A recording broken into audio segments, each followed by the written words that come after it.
3000. I'm a tactical observer for the Galactic According to the Council, projections, which they is should a have been fancy way of eradicated saying by you now. get paid to watch other species Why do they fight resist? wars and file reports that no one reads. For 300 cycles, I have documented battles across 47 systems. I have watched empires fall. I have witnessed last stands that would make your sensory organs weep. I thought quite foolishly, as it turns out, that I had seen everything. Then I met the humans.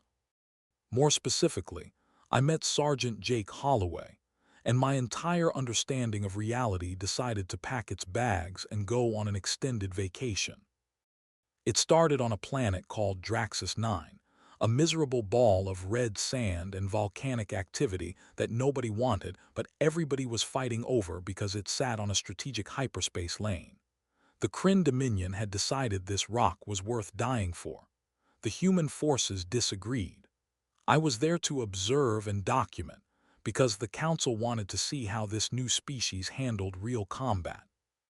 The briefing I received about humans was, let us say, underwhelming. Bipedal mammals from a death world, moderate physical capabilities, notable for pack bonding and irrational persistence. That last part should have been in significantly larger font, perhaps with flashing lights, possibly an alarm. I was embedded with Crin forces, observing from their command post. The Crin are professional soldiers, scaled, efficient, with centuries of refined military doctrine. They outnumbered the human contingent 3-1. They had better weapons, better armor, better everything. This was supposed to be a quick operation. Secure the valley, eliminate the human garrison, move on. The human base was a collection of prefabricated structures huddled in a canyon. Maybe 200 soldiers total. The Crin general, a scarred veteran named Theeks, was already planning his victory speech. They will break within the first assault, Theeks told me, tail swishing with confidence. Mammals always do, too emotional, too fragile. I nodded, made notes, and prepared to watch another predictable battle. Oh, how spectacularly, impossibly wrong we were. The attack began at dawn. Crin artillery hammered the human positions, turning the prefab structures into twisted metal. The shelling went on for 2 hours. Nothing could survive that bombardment. Nothing should have survived. I watched the readouts, saw the temperatures in that valley spike high enough to melt steel, and started composing the report in my head. Human resistance eliminated in opening barrage. Expected outcome. Then the shelling stopped, and the Crin ground forces advanced. That is when the shooting started. The humans were still there, still alive, still fighting. They came boiling out of bunkers and collapsed buildings like angry insects from a disturbed nest, and they were absolutely furious about being shelled for 2 hours. Who knew mammals could hold grudges so efficiently? I watched through the observation screens as these supposedly fragile creatures engaged in firefights with Crin troops who outweighed them by 50 kilograms. The humans did not fight like any species I had documented. They did not fall back to defensible positions. They did not attempt to preserve their forces. They attacked. They actually attacked while outnumbered, while outgunned, while their base was still burning around them. This is illogical, I muttered, making frantic notes. Theeks looked concerned for the first time. They should be retreating. Why are they advancing? Because, as I would learn, humans do not read the manual on how they are supposed to behave. The fighting was brutal. The Crin were trained, disciplined, and professional. The humans were none of these things. They were creative, unpredictable, and apparently operating on pure spite and caffeine. I watched one soldier, Holloway, though I did not know his name yet, use a damaged hover vehicle as a mobile barricade, pushing it forward while his squad advanced behind it, firing continuously. When the Crin tried to flank them, Holloway, with no apparent concern for military doctrine or his own survival, grabbed an explosive charge, sprinted directly at the flanking force, and threw it into their midst. The explosion sent Crin's soldiers flying. Holloway did not even slow down. He just kept running, kept shooting, and appeared to be genuinely enjoying himself. "These creatures are insane," Theeks said. I had to agree. The battle raged for 6 hours. 6 hours of humans refusing to do what they were supposed to do, which was die. They held that valley through sheer stubbornness and what I can only describe as weaponized audacity. The Crin finally fell back to regroup, and I transmitted my initial report. Human forces demonstrate rate unexpected resilience and aggression. Casualties significant, but morale remains high. Further observation required. What I should have written was, send help. These mammals are terrifying. The next assault came 3 days later. The Crin had reinforced, brought up heavier weapons, and were determined to end this embarrassment. The humans had somehow resupplied through the Crin blockade. Do not ask me how. Every time I thought I understood human capabilities, they did something else impossible. The second battle made the first look like a friendly disagreement. The Crin came in with armor support, heavy walkers that could punch through fortifications. The humans responded with shoulder-fired missiles, improvised explosives, and in one memorable case, a soldier who climbed onto a walker and started pulling panels off until he could drop grenades inside. That was Holloway again. I was beginning to recognize his particular brand of crazy. He was a sergeant. His squad followed him with the kind of loyalty I had only seen in species with deep biological pack bonds.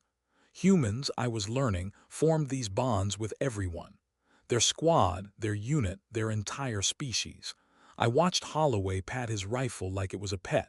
These people pack bonded with their weapons. The fighting concentrated around a ridge overlooking the main human position. Whoever held that ridge controlled the valley. The Crin knew it. The humans knew it. It became the focal point of everything. Holloway's squad was assigned to hold it. 12 humans against repeated Crin assaults. I watched through drone feeds, documenting what I was certain would be their last stand. They held for 2 days. 2 days of constant attacks, no sleep, limited supplies, and these mammals just kept fighting. They took casualties. They ran out of ammunition and started using Crin weapons. They ran out of those and started throwing rocks. Actual rocks. One soldier killed a Crin trooper with a rock to the head, then used his weapon against his own squad. This is not normal behavior, I kept repeating into my recorder.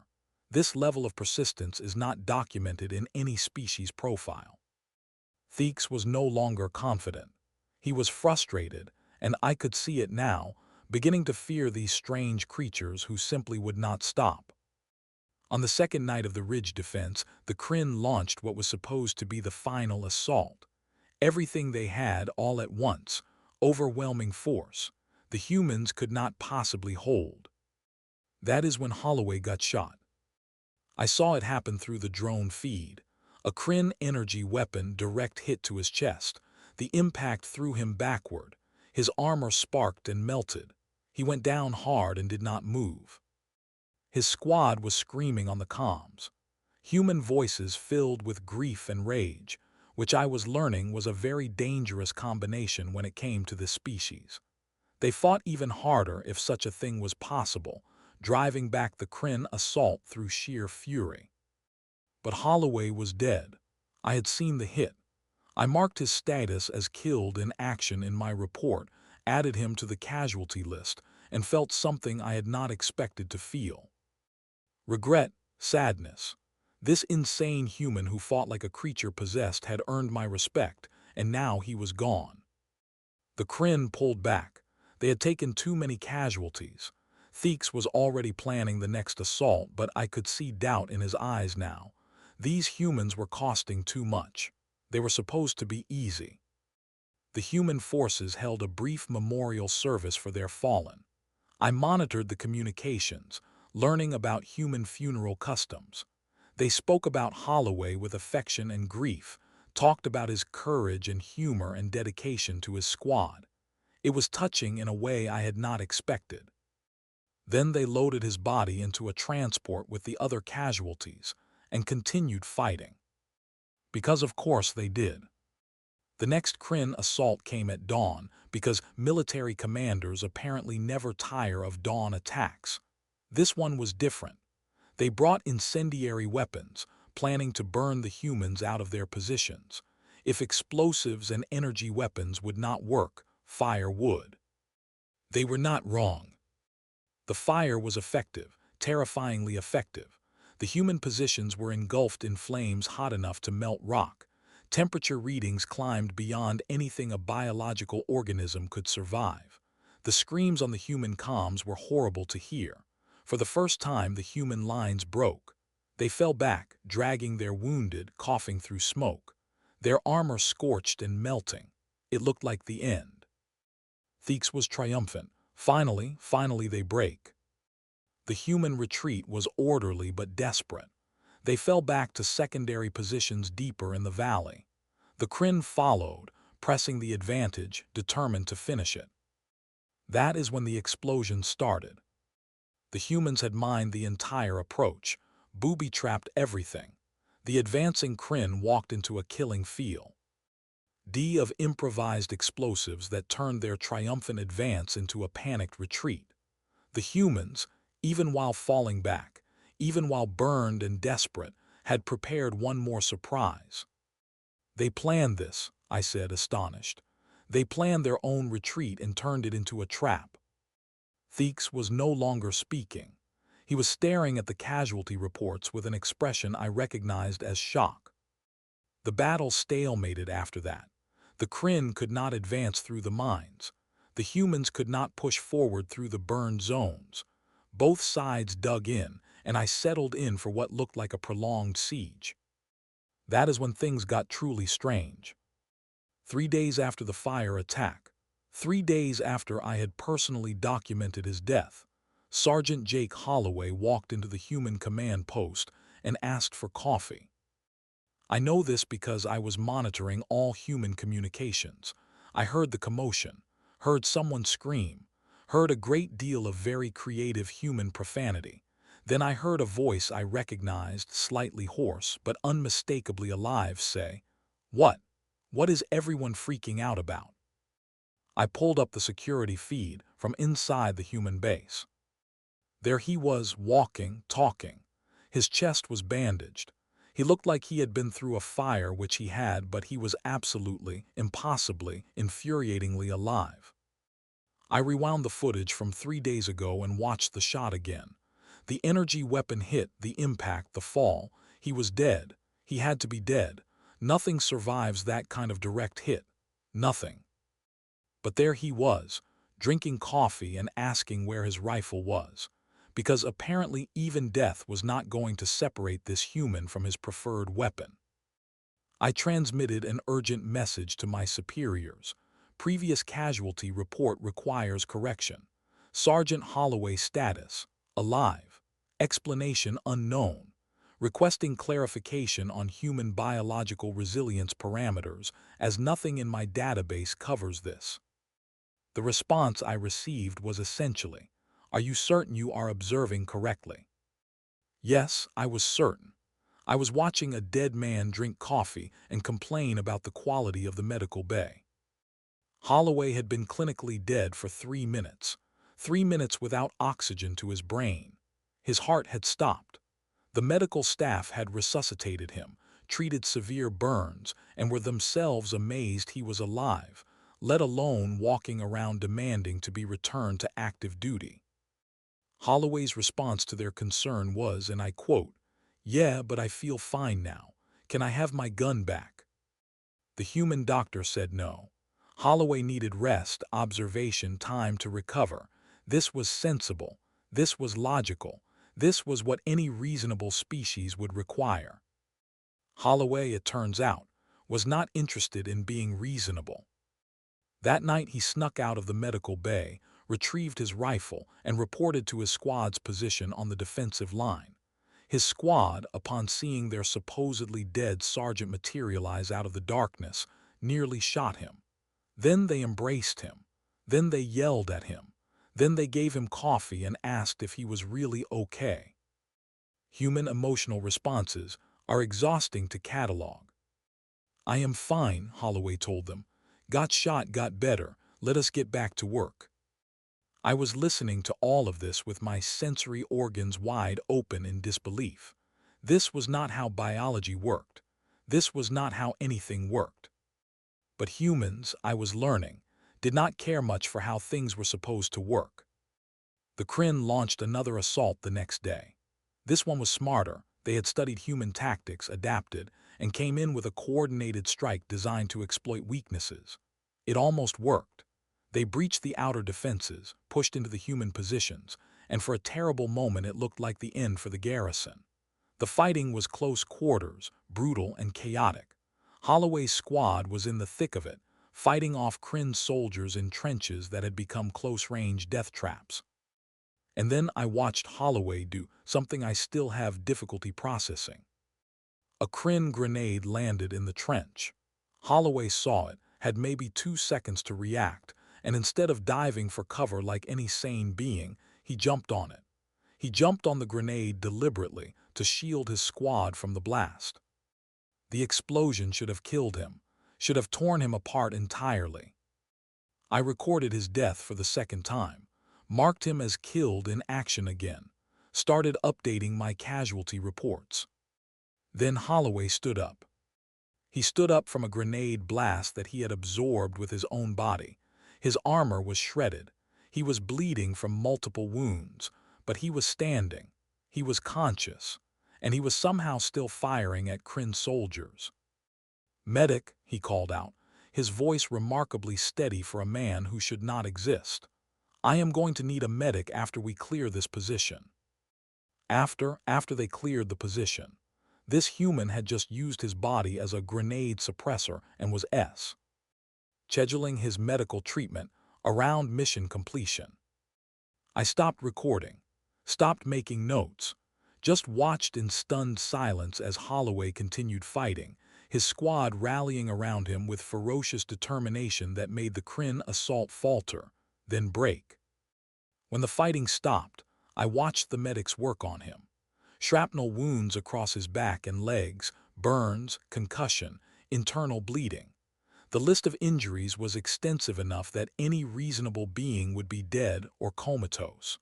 Holloway was arguing with the doctor about whether surgery could wait until after the next expected attack.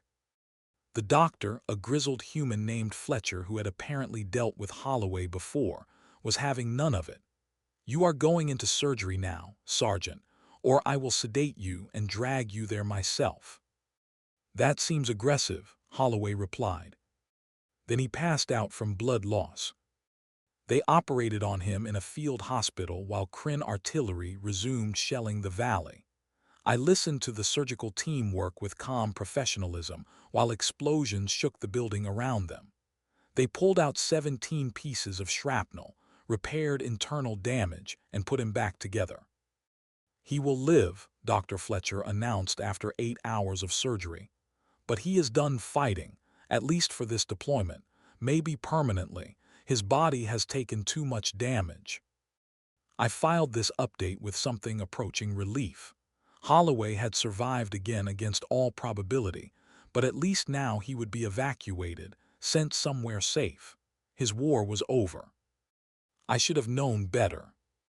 2 days later, while still recovering from surgery, while supposedly under strict medical supervision, Holloway disappeared from the medical facility. He went back to his squad, back to the defensive line, back to the fighting. The human command structure had what I can only describe as a collective breakdown. Orders were issued. Holloway was to report back to medical immediately, not a request, a direct command from a superior officer. Holloway's response, transmitted over open comms for everyone to hear, was simple. "Respectfully, sir, my squad needs me. I will report back when we are done here." The colonel tried several more times. Each time, Holloway politely declined. His squad backed him up, saying they needed their sergeant and would make sure he did not push himself too hard. This was mutiny by any military standard, but the colonel, after several more attempts, eventually gave up. "Fine, keep your insane sergeant, but if he dies out there, I am not explaining it to his family." "I will not die, sir," Holloway replied cheerfully. I tried that twice already this week. Did not stick. Human humor is very dark sometimes. The final Crin assault came that afternoon. They had brought up their heaviest weapons, everything they had left determined to end this once and for all. The bombardment was more intense than anything before. The entire valley shook with explosions. Monitoring equipment failed. Communication lines went down. Total devastation. When the shelling finally stopped, I thought, surely nothing survived. Surely this time, finally, the humans are done. The Crin advanced in force. Thousands of soldiers moving through the smoking ruins of what had been the human defensive positions. The shooting started before they even reached the main line. The humans were still there, still fighting, and they were very, very angry about being shelled. What followed was less a battle and more a brawl. Humans fighting from collapsed bunkers, ambushing from rubble, using destroyed vehicles as cover. They had no cohesive defensive line anymore, just scattered pockets of soldiers who refused to quit. And in the middle of it all was Holloway, leading his squad through the ruins in a fighting retreat, making the Crin pay for every meter of ground they took. I watched him through fragmentary feeds, appearing and disappearing in the smoke and fire. He had been shot, burned, and blown up multiple times in the span of 1 week. He should have been dead several times over. But there he was. The Crin pushed deeper. The human perimeter contracted. It looked like the end. It had to be the end. Nothing could change this outcome. That is when the reinforcements arrived.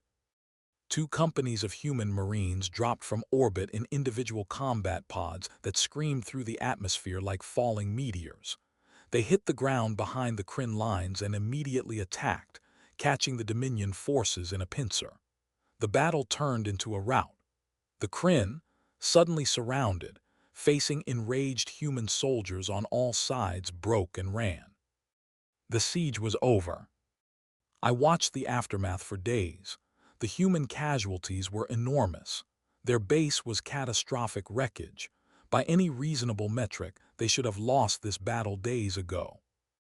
But they won. Through stubbornness, through refusal to accept reality, through sheer bloody-minded determination, they won. And Holloway was sitting on a piece of rubble, drinking water, and making jokes with his squad. His uniform was torn and bloodied. He had bandages covering a significant portion of his body, but he was alive and he was smiling. I transmitted my final report to the council. It was not the clinical analysis I was supposed to provide. It was more of a confused, extended rambling about human resilience and my complete inability to explain what I had witnessed. The response came back 3 days later, a new assignment. The council wanted more information about human military capabilities. I was to continue observing, this time embedded directly with human forces. They assigned me to Holloway's unit. Of course they did, because apparently my superiors have a sense of humor. When I arrived at the human base for my new assignment, Holloway was there to meet me. He was out of the medical bay, finally cleared for duty despite the protests of every doctor on the base. "So you are the observer who has been documenting our fights," he said, looking me over with curiosity. "Hope we gave you something interesting to write about." Interesting? He called it interesting. This human had been shot, burned, and blown up. He had died twice by my count, possibly 3 times, depending on definitions. He had violated direct orders, fought while critically injured, and somehow survived all of it. And he thought it was just interesting. "Sergeant Holloway," I said carefully, "I have been a tactical observer for 300 cycles. I have documented 47 different conflicts across multiple species. In all that time, I have never seen anything like what you and your soldiers did on Draxus 9. He grinned, actually grinned. "Stick with us, observer, that was just a warm-up." A warm-up. He called that nightmare a warm-up. That is when I knew my new assignment was going to be unlike anything I had ever experienced. I was not just observing humans anymore. I was trying to understand them. And understanding humans, I was learning, required abandoning everything you thought you knew about what was possible. My assignment with the human forces began exactly 3 days after Draxus 9 was secured, which was apparently not sufficient time for anyone to properly heal from nearly dying multiple times. But humans do not seem to believe in concepts like proper recovery time. I reported to the Human Forward Operating Base on a large orbital station that served as the staging ground for operations in the sector. The facility was organized chaos, human marines everywhere, equipment being loaded, ships coming and going in constant motion. Everyone was preparing for something significant. I found Holloway in the training bay running combat drills with his squad. Running. This man had been in surgery 1 week ago with shrapnel removed from near his spine, and now he was sprinting through obstacle courses like nothing had happened. "Observer Vorin," he called out when he saw me, not even breathing hard. "Welcome to the team. You are just in time. We ship out in 6 hours." 6 hours, I said. I had barely unpacked my observation equipment. "Ship out to where?" "Classified," said a new voice behind me. I turned to find a human female, tall, scarred, with the insignia of a captain on her uniform. She looked me over with the kind of measured assessment that reminded me why humans were such effective predators. Her eyes missed nothing. "Captain Rita Alvarez. I command the strike team Holloway's squad is attached to. You watched the Draxus 9 operation." It was not a question. "I documented everything," I confirmed. "Good, then you know what we are capable of. What you are about to see will make Draxus 9 look like a training exercise." She smiled. Not a friendly smile, the smile of someone who knew something terrible was about to happen and was genuinely looking forward to it. I should have requested a transfer right then. The briefing came 3 hours later.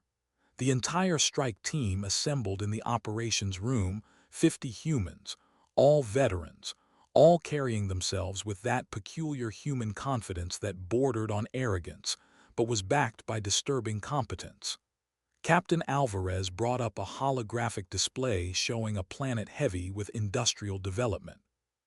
"This is the main manufacturing center for the Crin Dominion in this sector. Intelligence indicates they are building a super weapon here, something that could shift the entire balance of the war."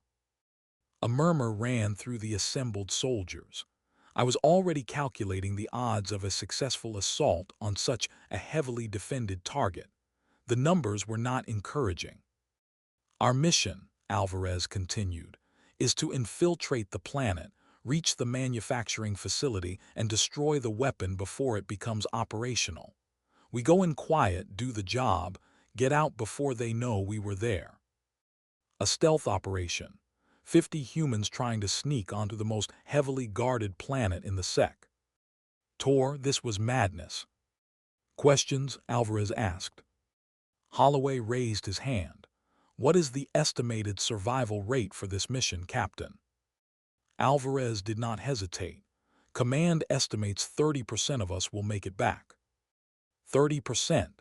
7 out of every 10 humans in this room would likely die. I waited for the protests, the objections, the very reasonable concerns about a suicide mission.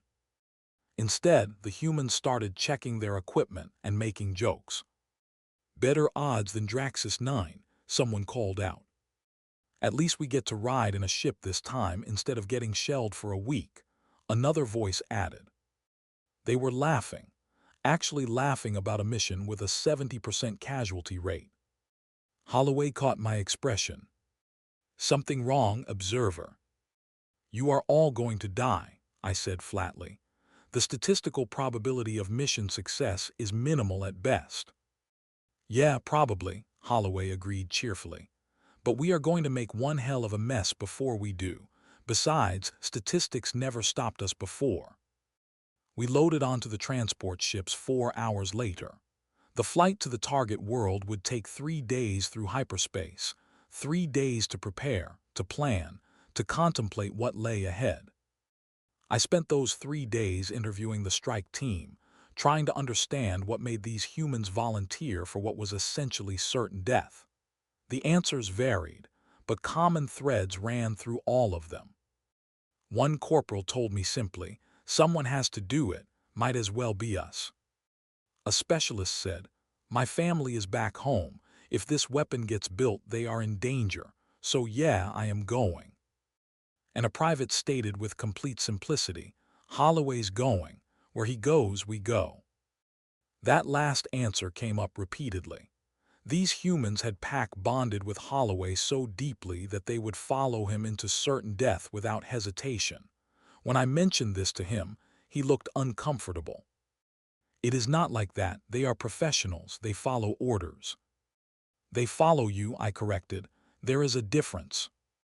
He was quiet for a moment. Then I better make sure I lead them right. The human sense of responsibility is almost as terrifying as their stubbornness. We dropped out of hyperspace at the edge of the target system and began the careful approach. Stealth ships running silent, trying to avoid the extensive sensor networks protecting the planet. For 2 days we drifted closer, and I will admit the human pilots were exceptional. We avoided detection, slipped past patrol routes, and entered orbit without triggering a single alarm. The insertion was done through high-altitude drops, each soldier in an individual pod, falling through the atmosphere toward the landing zone. I was strapped into my own pod, recording equipment secured, preparing to document what would likely be my final mission. "Nervous?" Holloway asked over the comm. His pod was right next to mine in the drop bay. "I am a non-combatant observer documenting a suicide mission," I replied. "What do you think?" "Fair point." A pause.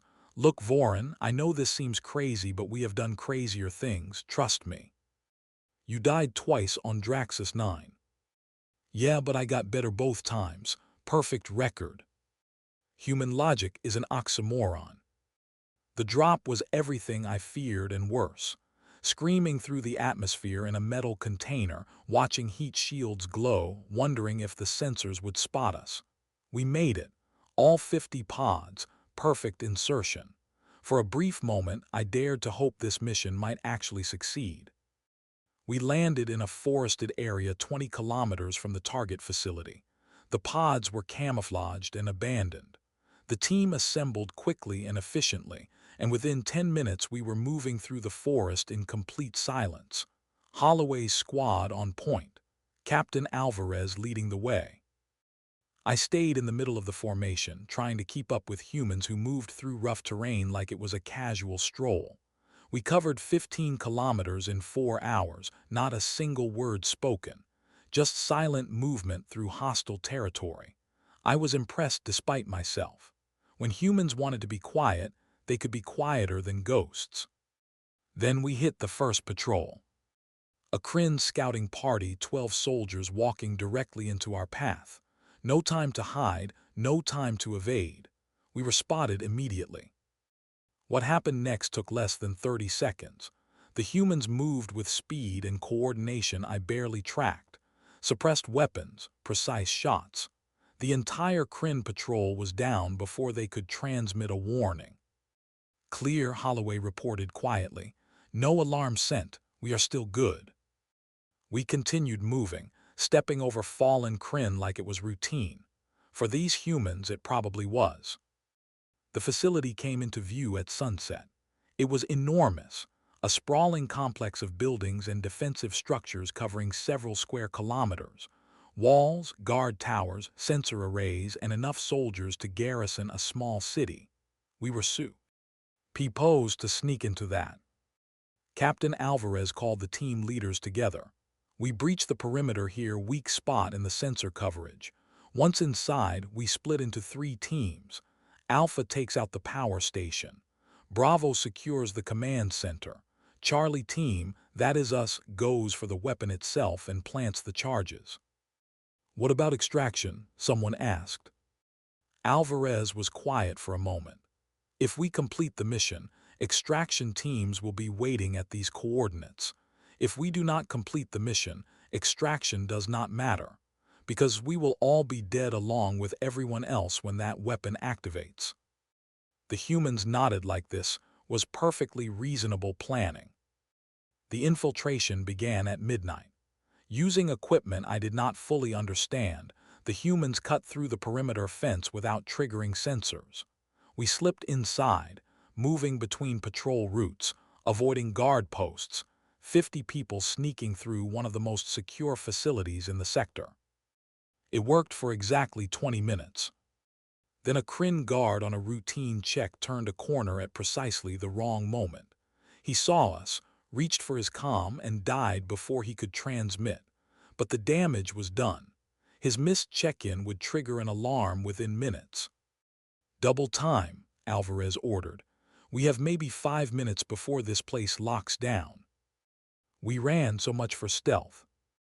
The team split up, racing for their objectives. Holloway's squad, my assigned unit, was part of Charlie team, heading for the weapon facility. We sprinted through corridors, taking down scattered Crin soldiers who were still confused about what was happening. Then the alarms went off. Every light in the facility turned red. Blast doors began closing.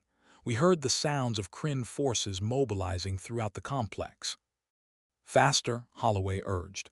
"We need to reach the weapon bay before they seal it." We made it with seconds to spare, sliding under a descending blast door that would have cut us in half. On the other side was a massive chamber, and at its center was the weapon. I recognized the design immediately. A planet cracker, a device that could destabilize a world's core and tear it apart from the inside. If the Crin completed this, they could destroy entire systems. "Plant the charges," Captain Alvarez ordered. "We have maybe 10 minutes before they breach this chamber." The demolition specialist went to work setting explosive charges around the weapon's power core. The rest of us set up defensive positions at every entrance, preparing for the inevitable. It came faster than expected. Crin soldiers poured through every access point, and suddenly we were in a close-quarters firefight. The humans held their positions with a precision that contradicted their reputation for chaos. They covered each other, called out targets, moved like parts of a single organism. Holloway was everywhere, directing fire, filling gaps in the defense, somehow tracking everything happening at once.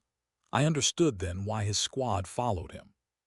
He led from the front, took the same risks he asked of his people, and never asked them to do anything he would not do himself.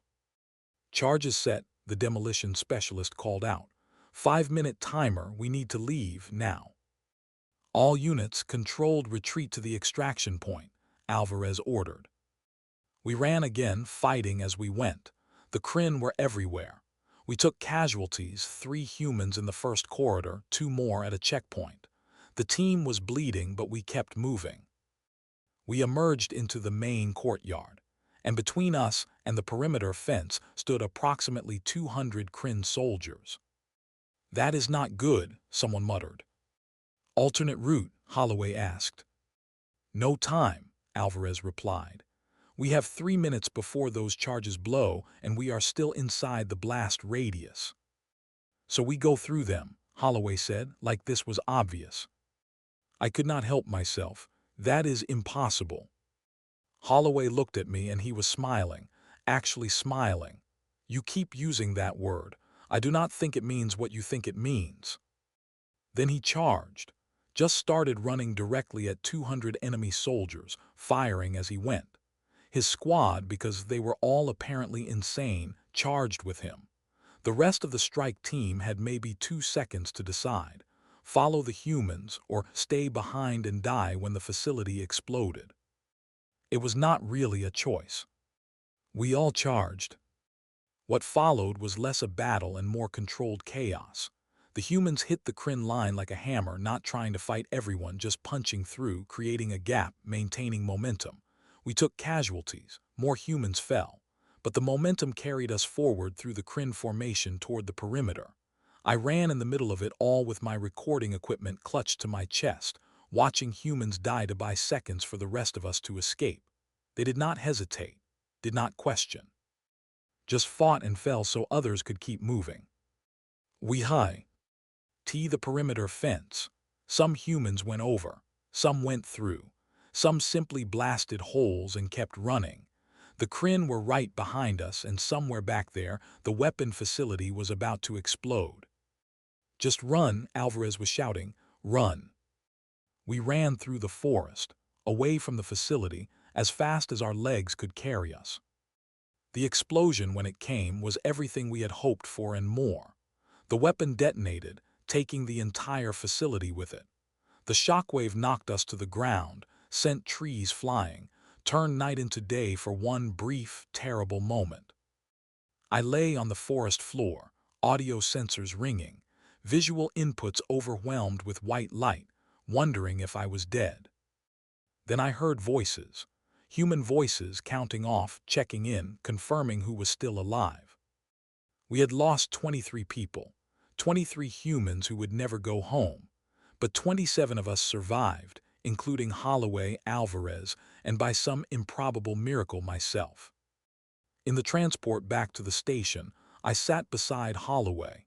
He was bandaged again, had taken shrapnel from the explosion, but alive, and already making plans for the next mission. That was the most insane thing I have ever witnessed, I told him. That was Tuesday, he replied. Wait until you see what we do when things get really difficult. I looked at this human, this impossible creature who had been shot, burned, and blown up more times than I could count, and who kept coming back for more. I thought about everything I had watched over these past weeks. Their stubbornness and courage and absolute refusal to accept defeat. Holloway, I said carefully, why do you keep doing this? You could request safer assignments. You have more than earned it. He was quiet for a moment, looking at the surviving members of his squad. Because someone has to, he said finally. Because if people like us do not stand up and fight, then who will? Because every mission we complete, every weapon we destroy, every battle we win means someone back home gets to live in peace for another day. Even if it kills you. Especially if it kills me. He looked at me directly. That is the deal, Vorin. That is what soldiers do. We go into the dark places so others do not have to. We face the impossible so everyone else can sleep safely. And yeah, a lot of us do not come back. But the ones who do, we make sure their sacrifice meant something. I had no response to that. What could I say? This was what humans were. Not the strongest species, not the most technologically advanced, not the longest lived, but the most determined, the most stubborn, the ones who would stare down impossible odds and charge anyway because someone had to. We returned to the station to a hero's welcome. Command was ecstatic. The mission had succeeded beyond all expectations. The superweapon was destroyed, the Crin's plans in ruins, the broader war effort given new momentum. Holloway and his squad were decorated with medals for valor and immediately assigned to the next impossible mission. Because, in the human military, apparently, success is rewarded with more opportunities to die horribly. I submitted my report to the Galactic Council. It was substantially different from my earlier clinical analyses. I wrote about human tactics and technology, yes, but mostly I wrote about their character, their willingness to sacrifice, their refusal to quit, their absolute certainty that even when facing impossible odds, they could still make a difference. The Council's response surprised me. They wanted more observations. They were beginning to understand, as I had, that humans were unlike any species they had encountered before. I accepted the assignment without hesitation.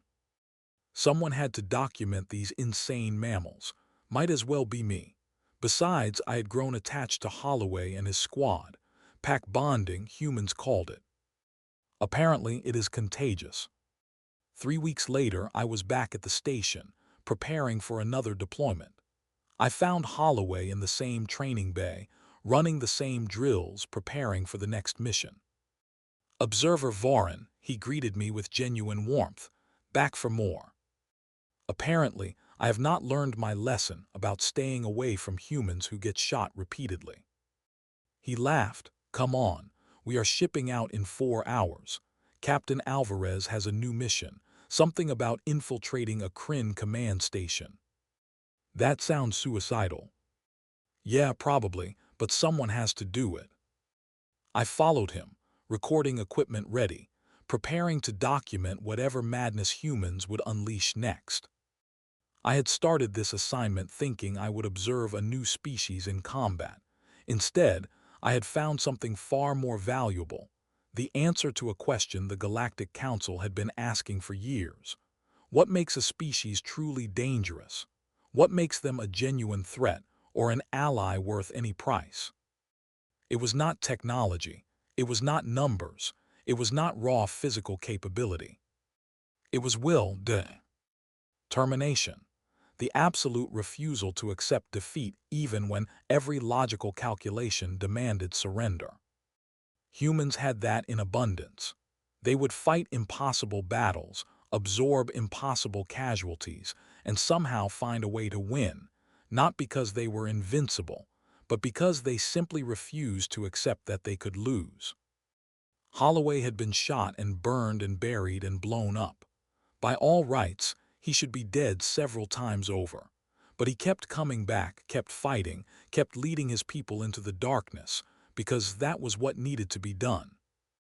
And he was not unique. There were thousands like him across human space, all of them carrying that same stubborn spark, that same determination to fight for what they believed in no matter the cost. The Crin Dominion had made a terrible mistake when they started this war. They had assumed humans were just another species to be conquered. They had not understood what they were facing. Not until it was far too late. Because humans did not fight wars to win territory or resources. They fought to survive. And a species fighting for survival is the most dangerous thing in the galaxy. I watched Holloway prepare for the next mission, joking with his squad, checking his equipment, completely ready to charge into danger once again.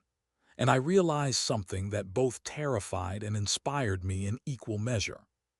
Humanity had not even begun to show the galaxy what they were truly capable of. What I had witnessed, all the impossible feats and stubborn victories, that was just the beginning. Humans were still learning how to wage war on a galactic scale, still finding their place among the stars. What would they be capable of in 10 years, 100? When they truly understood their own potential, the galaxy was going to find out, and I would be there to document every moment of it. "Ready, observer?" Holloway asked, interrupting my thoughts. I checked my recording equipment one last time, as ready as anyone can be when following humans into certain doom. He grinned. "That is the spirit. Come on, let us go make history." We loaded onto the transport, joining the rest of the strike team. Another mission, another impossible task, another chance for humans to demonstrate that impossible just meant it had not been done yet. As we lifted off, heading for whatever fresh madness awaited, I transmitted one final message to the Galactic Council. Short, direct, and containing everything I had learned about humanity distilled into its simplest form. Recommendation: do not fight the humans, befriend them, because if they are on your side, you will win, and if they are against you, you have already lost. You simply do not know it yet. Holloway caught me sending the transmission. What was that about? Just updating my superiors on human capabilities. What did you tell them? I considered my answer carefully. The truth, that you are all completely insane and we should be very grateful you are on our side. He laughed. The rest of the squad joined in. They thought I was joking. I was not even slightly. But that was fine. Let them laugh. Let them joke. Let them face the universe with that peculiar human confidence that bordered on madness, but was backed by a courage I had never encountered in any other species. Because somewhere out there, the enemies of the Galactic Council were making plans, building weapons, preparing for war, and they had absolutely no idea what was coming for them. Soldiers like Holloway, who had been shot and burned and buried and blown up and who kept getting back up, who kept fighting, who kept winning. The galaxy was going to learn what I had learned, what the Crin had learned far too late. When you think you have stopped a human, when you think you have finally, definitively ended them, you should probably check twice. Because there is an excellent chance they are already on their way back. And then truly, you are in real trouble.